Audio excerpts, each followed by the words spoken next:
How many times have you heard get to your finish position and it winds you up? Every single time you play, your playing partners tell you, you just didn't get to your finish position. Guys, I'm Chris and welcome back to Get Good at Golf. And that's what we want to talk about today. We want to address the elephant in the room. So a lot of people constantly tell you that you need to get to your finish position. You're out of balance. But why? They don't know why. But if we can get to your finish position, there's a few checkpoints you can do to start to understand why you maybe have missed the green, why maybe you've misstruck it, and how you can improve.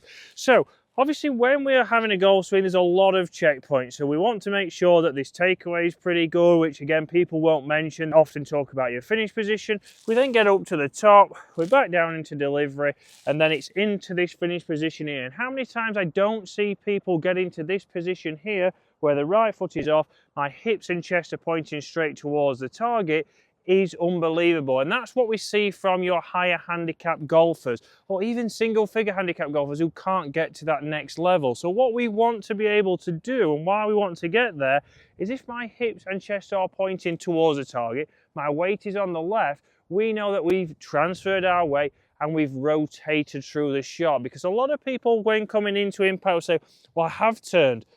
They've tilted back. They haven't turned. They feel like they're turning. The chest is still turning, but it's more tilting backwards.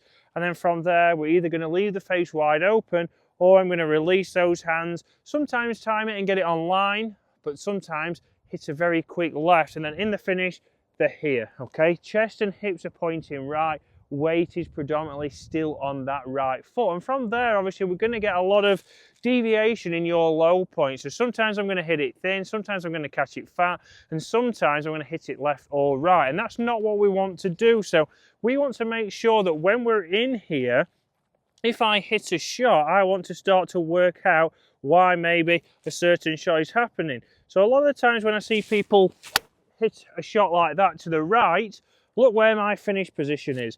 My hips and chest are pointing to the right, exactly where that golf ball has gone. My right foot is not rotated, and I'm in a very much an unathletic position. I'm not getting that ball to go where I want. The opposite, if I bring another ball in now, is that what I start to see is when people hit the ball to the left, is we've got a lot of this. We've got a lot of hanging back here. My chest is pointing where the ball's gone. The hips are to the right and my right foot is still very much planted on the ground. So here I've used a lot of hands and wrists. I've really tried to manipulate something, and manipulating the shots is not always going to work. One day you might be one of those who have the round of your life. Everything's gone well, you've timed it right, everything's gone straight, you've broke your best score by 5 shots. The next round you go out there, you shoot 120, you've shot way over your handicap, and all you think is, well, yesterday I had it. But yes, sometimes the timing will come, but then sometimes you could lose it altogether and we're going to really struggle. So what we want to do is start to think about it. When you are practicing, when you're on the driving range, focus on your position at your finish. And if I'm in balance and not swinging too hard, I should be able to get there time and time again.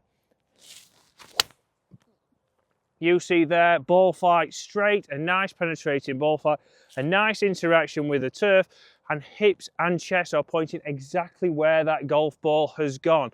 A lot of people start to maybe over-rotate, under-rotate, and you need to make sure that when somebody says you didn't get to your finish position, have a think about that. Start to make some swings, and when you miss hit shots, hold your finish position, start to see where you are, and that could tell you exactly why your ball is going where it is, and you can correct that on the golf course. There's nothing worse than being out there for 4 or 5 hours and not knowing where the ball's going.